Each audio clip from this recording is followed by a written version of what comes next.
Hello and welcome to the big picture. The Republicans in the United States of America have announced Donald Trump as their party candidate for the US presidential elections today.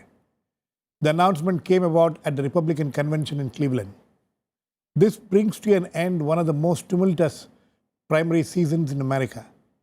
The race to the nomination of the Republican candidate has been paved with doubts, discord, division, and even despondency, even within the grand old party.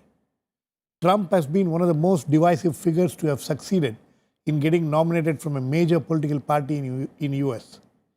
We will today look at what the nomination of Donald Trump means to the presidential race itself, to America, and to the world. To discuss this, I have with me Mani Shankar Iyer, former MP, Mani Shankar, former Indian ambassador to US, Professor Chintamani Mahapatra, Chairman Center for US, Canadian and Latin American Studies at the JNU, and KP Nair, consulting editor of The Telegraph, who has been its correspondent in US for several years and covered many US presidential elections. Welcome to all of you. Mani Shankar Iyer, Donald Trump is being described by some of his partymen as not a candidate but as a movement. What is this movement all about? I think the answer is best given in an article in The Economist, which has been reproduced in today's Indian Express. The fact is that the United States, on almost every front, is doing better now than it has done in a long time. And yet, there is so much disillusionment with the way in which America is evolving that large sections of the American population are alienated from the system and therefore threshing around trying to find an answer. It would appear that while globalization and liberalization have benefited not just one or two segments of the population, but more than that, perhaps a very large number, larger than perhaps those who benefited, are those who feel somehow left out of it. And that is why one sees similar movements against the establishment and against accepted philosophies taking place in many other countries of the Western world, including the United Kingdom, France, and Germany.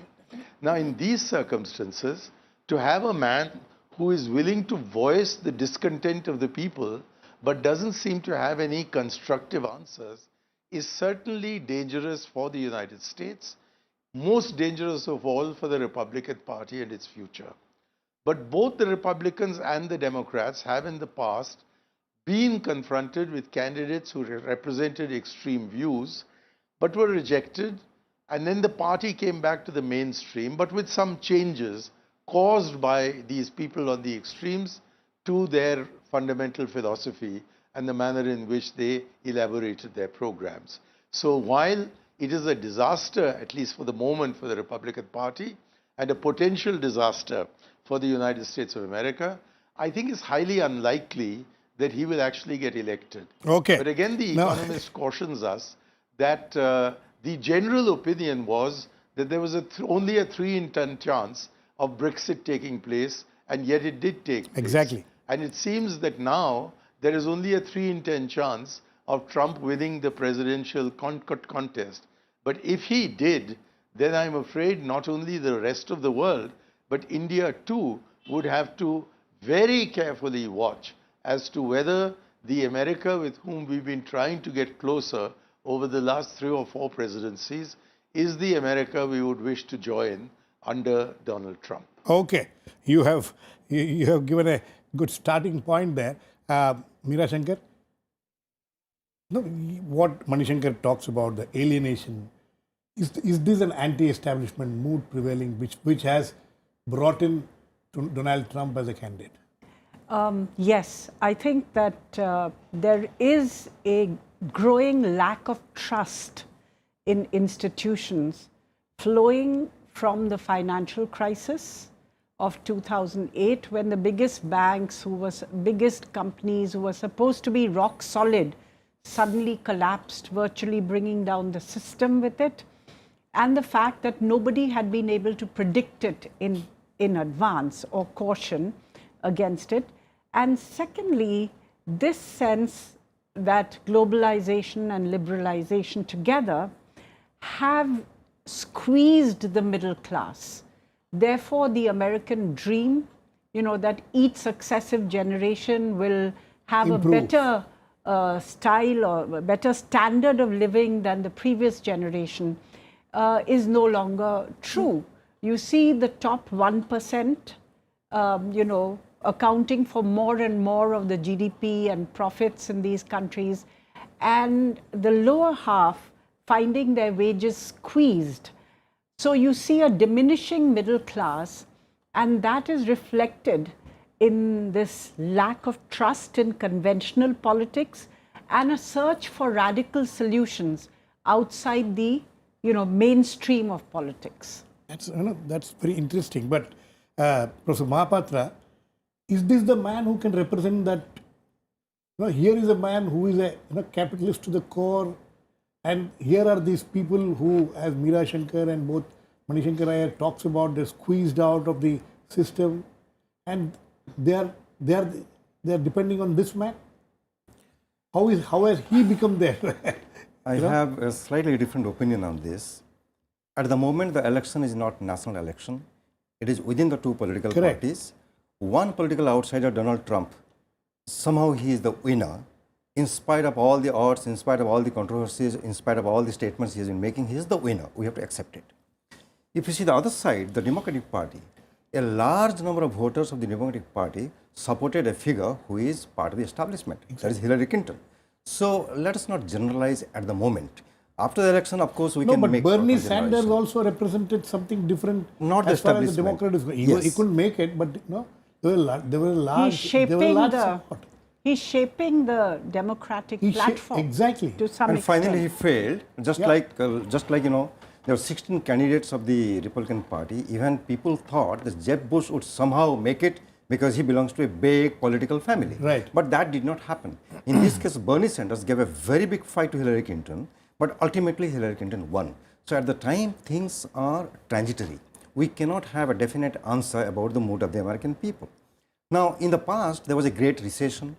That great recession brought to power a Democrat like Franklin Delano Roosevelt. And then after the great recession was over, the World War II took place, even the vice president became the president, then the American people threw a Republican into the White House.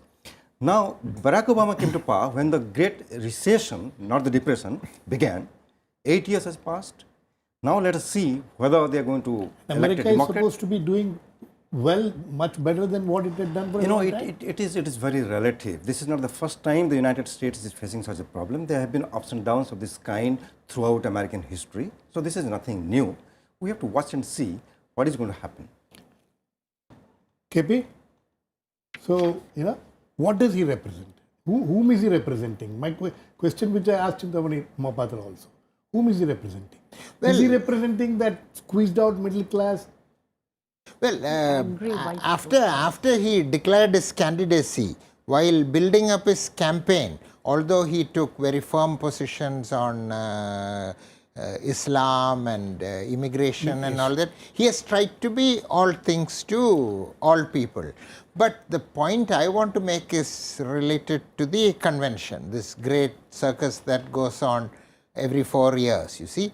The conventions are an American institution, a solid institution, and Trump has turned the convention on its head already, For example, the tradition in both conventions is that the presumptive candidate actually appears on the stage only on the last day.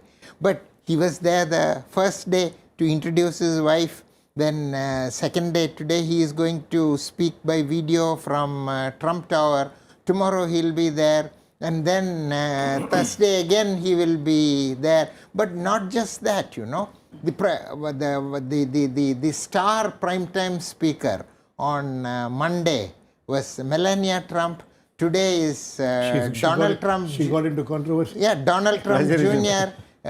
Tomorrow is Eric Trump. And Thursday is Ivanka Trump. This has never happened in any American political party, in spite of having dynasties, This is Trump, Trump, Trump.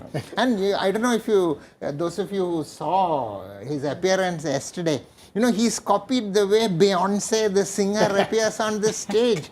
All this silhouette and all that, and he comes, you know. This is completely changing an American institution, that is the presidential nominating convention. And Trump gets away with it, you know, he gets away with anything. A few months ago he said, and I believe it could be true. He said, tomorrow morning if I go on Madison Avenue and shoot somebody dead, I will not lose even one vote, he said, you know. This is something to be noted about this presidential election season, about how institutions are being subverted or changed. You know. Would you call it change or subversion, Mani Shankar Iyer? Both. I would call it an attempt at subversion.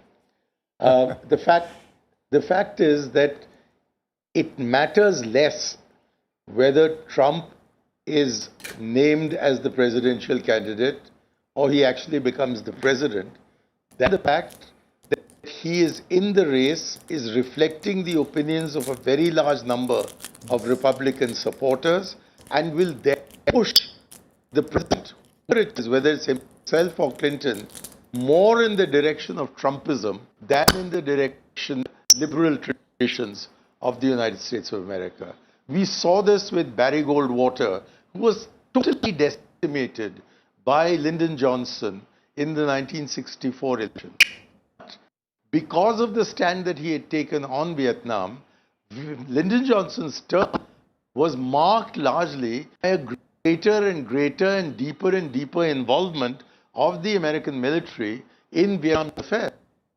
Equally, we saw that when Eugene McCarthy was defeated, it set up, although he was badly defeated, it set up the atmosphere in which Nixon could be impeached.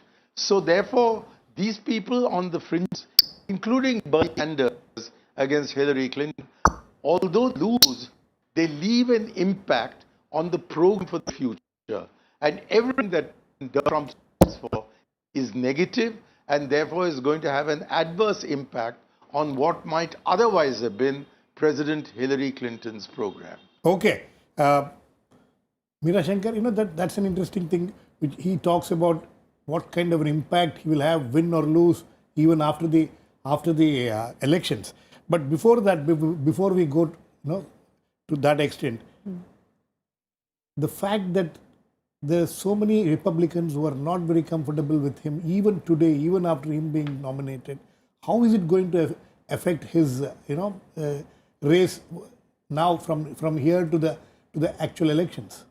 Well, one thing is clear, that he has won the nomination with an overwhelming majority of over 1,700 candidates, delegates, despite opposition from traditional Republican power sources.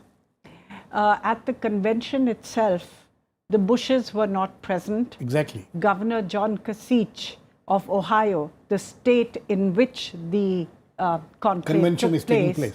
Yes, was not present. Others were not present.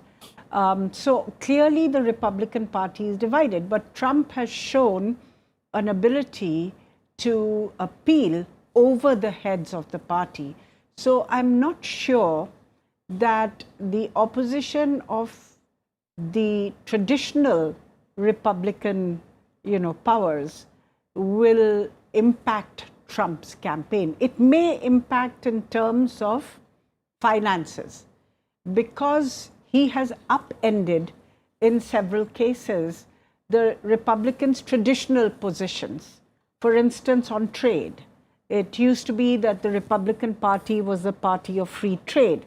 Now, of course, the manifesto is saying that in trade, they will put America first. Yes. And Trump has talked of punitive fines and measures against China or other countries whom he says are taking America for a ride.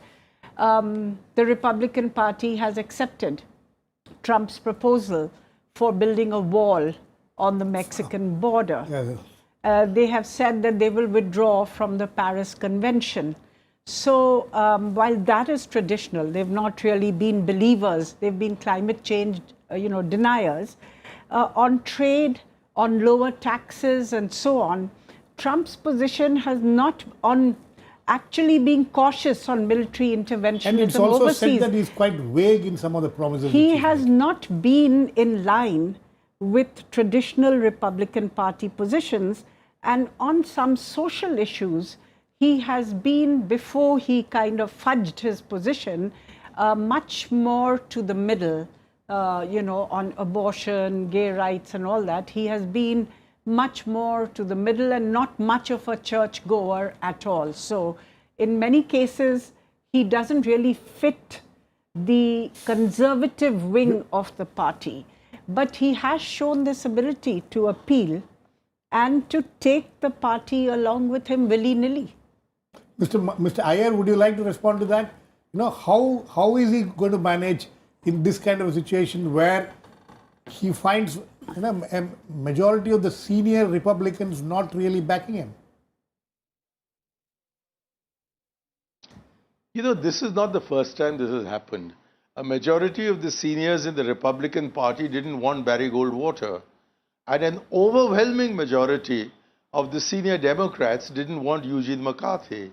And yet both of them became the nominees respectively of the Republican and the Democratic parties. No, nominees both of them fine, were badly defeated. But, one in 44 seats, the other in 49 states. No, that's what I'm asking, Mani Shankar Iyer. States So, and 49 states. Sorry to intervene. And sorry to intervene, sir. Despite this, sir, sorry to intervene. And despite this, the impact they had on the programs of not only their respective parties, but on the president's own programs, despite coming from another party, were very considerable. Mr. Iyer, so I think this Trump phenomenon has less to do with Donald Trump than with Trumpism, which is entering the body politic of the United States in a very negative manner, and which therefore is bound to have a negative fallout on Indo-American relations. No, we'll come to that, sir. Of course, we'll come to that. To close our eyes. We'll come to that. Professor Mahapatra, the same question that he's talking of Trumpism and all that. But how is it? Because now he has to win the presidential elections. And Mani Shankar says that it may affect the funding. Is there anything else which will affect him? No, this kind of a weak support from the party? There is something called political machine in the American political system. Without the backing of the political machine, it is very difficult for a candidate to win the election. And the political machine consists of all these bigwigs in the party. And right now, it is very clear that the movement to stop Donald Trump has failed. But the political bigwigs of the Republican Party are not supporting him. So what may happen? One thing is likely, and that is, until now, it is Donald Trump the individual. If he is really interested to win the election, he has to be with the party. So maybe the individual Donald Trump will now change his color and candidate Trump. And candidate Trump will toe some party lines, make some adjustment, no longer make statements left, right, up, down, have an action plan, a clear-cut political goals, then things will look different. Otherwise, if these political leaders are not going to support him, they might think this guy is an outsider. It is going to set a very bad precedent. If we don't support him and somehow we make him lose the election, then there is a possibility of making the party intact yet again and consolidate it. So if that happens, a large number of voters who would otherwise vote for these very powerful candidates like Jeb Bush and others, they may vote for Hillary Clinton. If that happens, certainly Hillary Clinton is going to win the election by default. KP, would you agree with that? Well, the next big thing, I think, the debates. The debates will influence voters in quite a big way. What happens with I'm talking of the problem within the Republican Party. Well, Donald Trump is not a fool, despite the impression he may give with his statements and all that. If you closely scrutinize what he has been doing in the last couple of weeks, he has taken some very shrewd decisions. One was sacking his campaign manager, who assaulted a journalist who got on the wrong side of many people. Very good decision. Second decision is choosing Governor Pence as the vice presidential candidate. You see, the advantage of Mike Pence, for example, is his proximity. That is all well known. But his proximity to the Koch brothers, who bankroll quite a bit of the Republican political efforts at the state level and at the regional level in the Midwest. And the Koch brothers have been against Trump. But Mike Pence is very close to him. And the Koch brothers are similar. I don't want to draw names, but you and I know about families in India who bankroll the political process. They are like that. He's getting them on their side. Then the Midwest, the vice presidential nominee, Trump was weak in the Midwest, and he needs the Midwest. His choice, the vice presidential choice, I think will influence Ohio, Michigan, and of course his own state, Indiana. I mean, you may have noticed that even in Pennsylvania, where Hillary Clinton was born, Pennsylvania was supposed to go with the Democrats. There is a bump. Trump has got a bump. So he is taking shrewd decisions. So he may give this impression of being a buffoon and all that. He didn't get here by being a buffoon. And he's a shrewd businessman. So I think he will apply the business model to the campaign significantly. And I take him very seriously. I don't think he can be written off. He's not somebody to be brushed aside. Mani Shankar Iyer, Trumpism, you are talking of Trumpism, if, influencing not just these elections, right up to the elections, post-elections, how is this Trumpism going to affect the other parts of the world? Well, number one, I think America under Trump and under the influence of Trumpism will become more overt in being anti-Muslim. I think Trump, or at least Trumpism, will be very negative on immigration. I think Trump's attempts to build a wall to keep the Mexicans out would set an extremely bad example. I expect that Trump's economic policies, which are not really very clear, will lead to a greater role for capitalism and a much lesser role for social justice. On the other hand, I'm hoping that Sandersism or Bernie Sanders' influence on the Democratic platform will give the socialist influence, the remaining socialist influence in the United States on the Democratic program, a certain push, and that would be a counter to Trumpism. But nevertheless, on the whole, I think whether with regard to race relations within the United States, whether with regard to dealing with the Muslim world, whether with regard to immigration, whether with regard to dealing with the Latino population of the United States of America, it is the most reactionary elements in all these important matters that is going to adversely affect the stand of the United States of America. And when it comes to using muscle rather than brain to push through matters of foreign policy, I'm afraid Trumpism will lead to more muscle and more brawn and less brain. All this, it does not signal a happy, immediate future. Meera? Well, yes. Do you agree with that? I do think that you can have a very fraught situation in the US over immigration, over race relations. How is it? Sorry to intervene. This is a challenge which Hillary Clinton will have to face now in the next few months till the election, till November. How are they going to deal with it? Is this going to get divided for the American people further?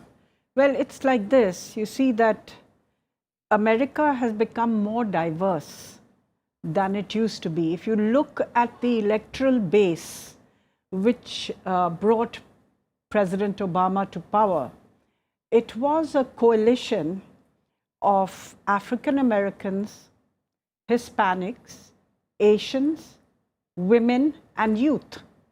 And so there was some element of minorities voting for the Democrats, and then there were sections of the majority population, the youth and the women, who voted for the Democrats. The Republicans began to look as though they were out of touch, and represented an image of America which had changed, and a change which had not been accepted by the Republicans. So we have to see, one is the emotive aspect of race, immigration. All these are very emotive issues which play on fear, which play on negativism, which play on a sense of insecurity. And you've had these incidents. How it will pan out, we have to see. But if you look rationally, Hillary has the support of the African Americans. She has the support of some sections of the Latinos, not all. She has the support of women to a certain degree. And I think it's the youth which she still has to turn around, because they went with Sanders, and many are disappointed that he didn't win. So for her, the task is going to be that she keeps and rebuilds, energizes this coalition which brought the Democrats to power. For Trump, I think he's not seeking to, at this stage, to broad base his appeal, but he's seeking, I think, if you see the Republican convention, they've attacked Hillary, saying Hillary for jail, is she guilty of this? So they're taking a negative campaign against Hillary, and one which plays to their core white voter constituency. That's the point. Professor Mahabhadra, no. Is this going to become a race issue? Because, there are commentators in US talking about how Trump's entire focus seems to be on whites, and, is it a white, non-white issue? Is it going to become something like that? To some extent, it is that, because right now, racism, you can see every day in the newspaper what kind of things are going on in the US. There is serious law and order problem. On the one hand, the policemen are getting killed. On the other hand, the African American young fellows are getting killed. It is going to have an impact. But 53% of the voters are women, and 70% of the women don't like Trump. So we don't know how it's going to play out. But your main question is how the world is going to look at it. Yes. On the one side, Trump, the kind of statements he has made on the nuclear issues and South Korea and Japan, on Iran, on so many issues, yes. Then on Putin, and even on the North Korean leader, he is speaking things which are very unconventional, not towing the party line, not towing the American line so far. If those things are played out, then it is going to be a different world. But I believe that once he comes to power and he sits in the Oval Office, then he has one set of advisors. He will see things in a different way. Let's say that we will come to that when if and when he comes to the chair. Yes, very quickly. I want to say something on the wall with Mexico, which others referred to. No, we don't have time for that, KP. I just want you to address one question. Indian Americans, how are they looking at this? Well, as far as Trump is concerned, in the last 2 days, Indian Americans are pretty aghast from my conversations with several of them, especially Indian American Republicans, because the platform which has been approved yesterday, which is the equivalent of the manifesto. The manifesto, they have simply copied Mitt Romney's India policy without change, sentence by sentence. This is quite amazing, which either means that the Republicans have no new ideas on India, or it could mean that India, obviously at the present stage, the Republicans don't think India is important enough to deserve more attention. Okay, it's just a copy of 2012 manifesto. I think on that note we'll end. It's an interesting thing. Maybe we need to have a separate discussion on what both the candidates think about India, but what KP said in the end is very interesting. And anyway, Trump is somebody who is a reality as far as American voters are concerned. They'll have to decide on him. We'll wait and watch how they will decide. Thanks to all my guests. Please keep watching. We'll come back with another issue, Big Picture, same time tomorrow.